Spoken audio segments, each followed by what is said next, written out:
Well, in the previous recording, we briefly spoke about social policy as not the preserve of the expert, meaning it doesn't have to be just, something which can be done by the experts or the professionals, and everyone, including individuals like yourselves, can participate in policy or its different areas, the policy advocacy or, many other tasks you can still do without being necessarily, a public servant.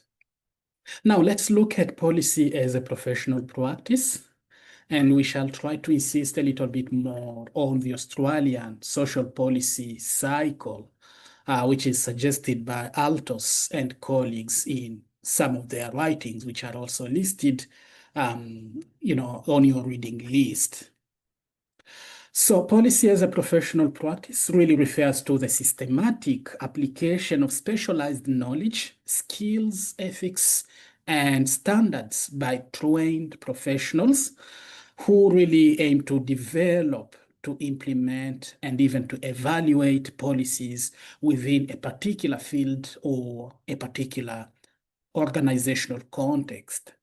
So this just really involves, using evidence-based analysis, ethical judgment, at times even decision-making, and even stakeholder consultations and structured processes to make the decisions that address complex issues, or what we started by defining as social problems. And one of the key goals here is also transparency, but also making sure that things are being done in an ethical manner. Dalton, who's one of the textbook listed on your list, argues that intervening in the policy process is an essential part of professional responsibility, with the expectation that workers will intervene beyond the individual level of experience. So if you are doing social work, then you might be familiar with the word macro practice. And this is one of the key requirements for the accreditation of social workers, that they have to be able to practice not only at the micro, but even at the macro level of practice. And of course, this just suggests that, social workers, and I believe many other fields in human services, one of the requirements is being able to move not only from practicing at the individual level, but also moving at the more structural level of addressing social problems. And this is because we have also this understanding that some of the problems affecting the people we work with as clients are, deep-rooted in existing political structures and political dynamics. And unless we try to address the problem at that level, everything we do at the individual level may end up not, leading to the required or our desired outcomes. So we would then intervene in the policy process when there is systemic discrimination, for example, against a specific group, or when we understand that some of the problems people are facing are quite systemic, problems like poverty, problems like sometimes even mental health, housing related issues, homelessness. So all these problems, if you look at them carefully, you'll realize they are not only individual failures, as we started saying, they are structural, and structural solutions have to be found. But also we still intervene in policies because we understand that there could be gaps in services and the way services are designed and being delivered, starting from the issues of eligibility to services, to the broader issues of service accessibilities and gaps, for example, in rural versus metropolitan areas. So all these, again, are very important elements, which might suggest that we need to move from individual to practicing at the policy level. Now, when we are trying to do that also, we rely very much on an organized and a systematic way of doing things. And Altos in particular is suggesting that a policy cycle brings a system and a rhythm to a world that might otherwise appear chaotic and unordered. So we really aim just to be, organized and having this understanding that policy practice broadly can be just, messy. So we still want as professionals to appear ordered and organized in the way we do things. And this is why we just rely on specific models, which again are not really linear models of policy practice, but still, we just want to have steps in mind that these steps are there, and this is what we do in addressing the problems. This is where we start, and this is probably where we are likely to end. So Altos suggested then what is known as the Australian policy cycle, which is widely recognized as the model through which we understand and try to address policy-related processes in Australia. So this really outlined practical, iterative sequence of stages through which policy is created, implemented, and evaluated in the Australian context. So again, as I said, this is not meant to be considered as a linear model. We really have to approach it with the mindset that there are just stages, and you can start from any stage and moving to another, and you can come back even at the initial stage if you feel like you are missing something in the process. So the first stage that Altos outlines is the identification of the issues. And this is just really where the cycle begins with recognizing problems or issues that require government attention. So these issues may come from political party agenda or public service recommendations, or even just interest groups might identify issues which deserve to be, considered as public related issues and which need being addressed.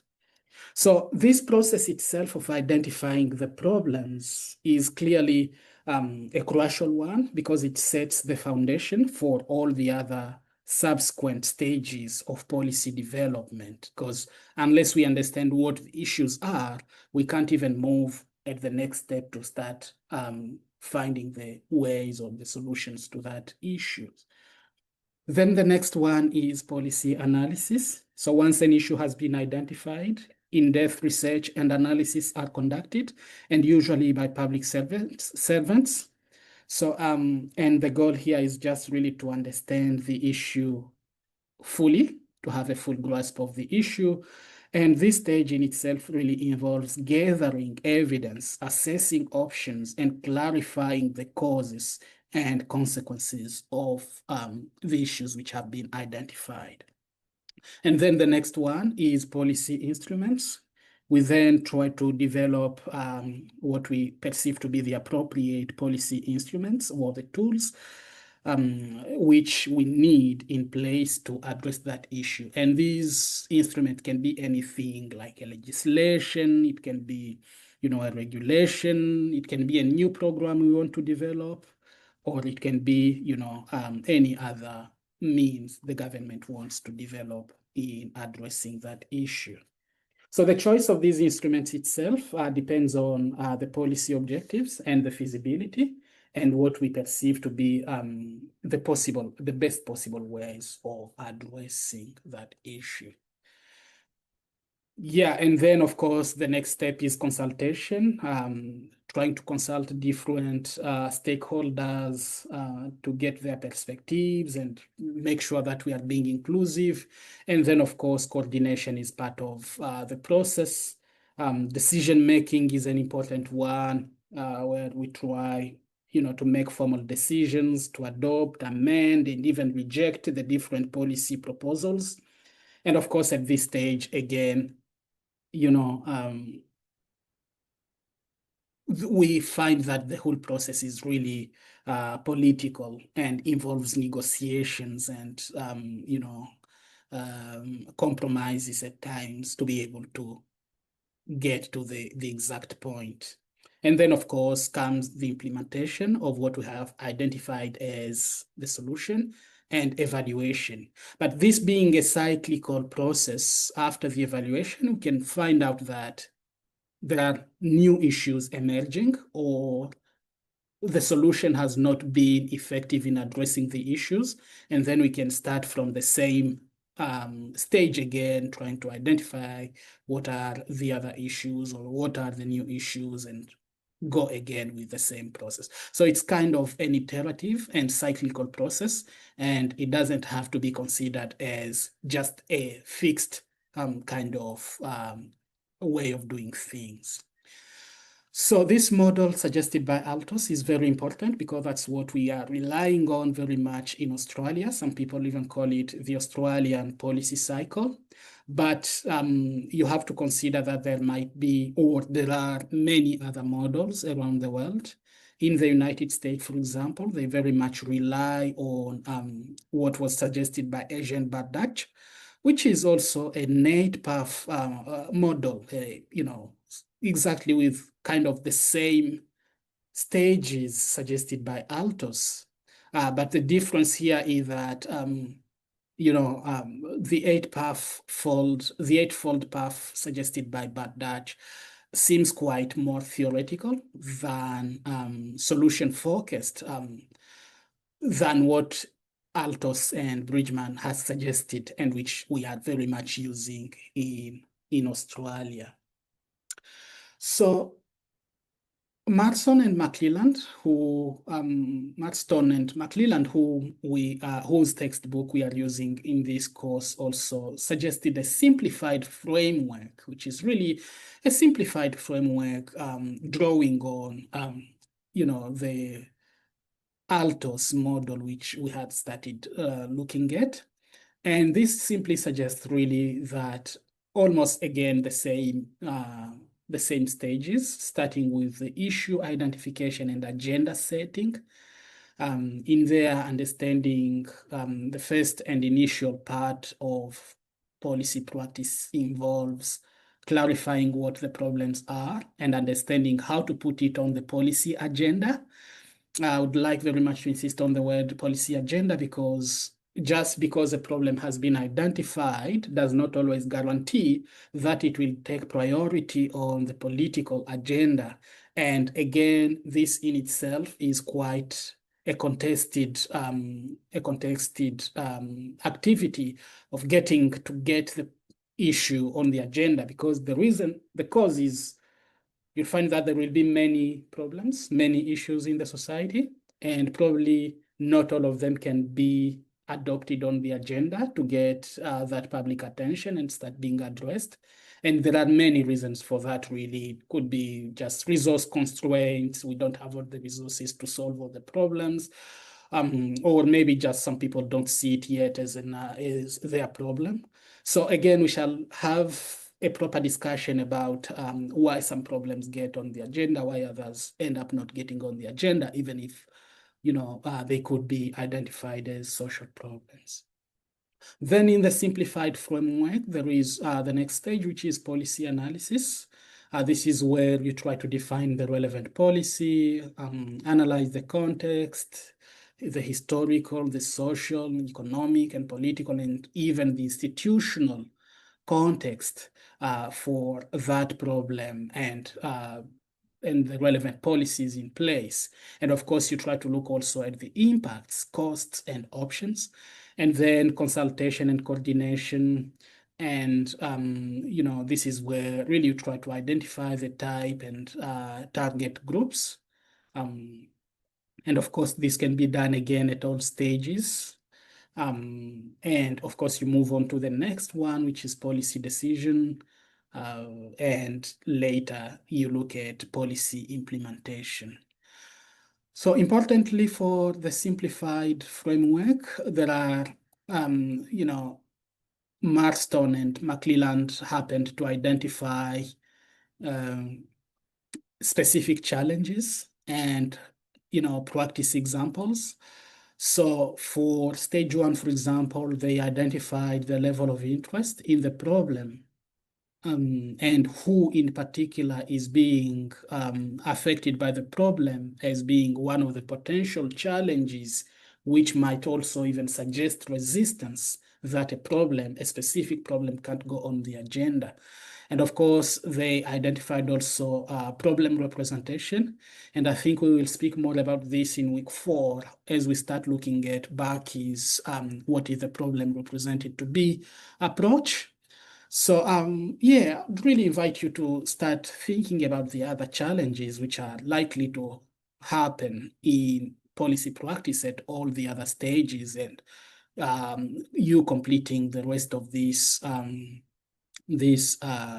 table. But also just one practice example, which Marston again and McClelland suggested could be the Australian Council of Social Services Raise the Rate campaign. This is clearly one of the examples where we can see,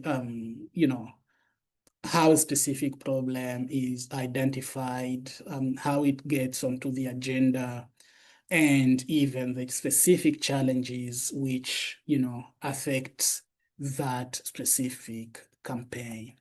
So at this level, I would like now to invite you to go back to your readings to find examples to help you complete this table for each of the other stages. Thank you.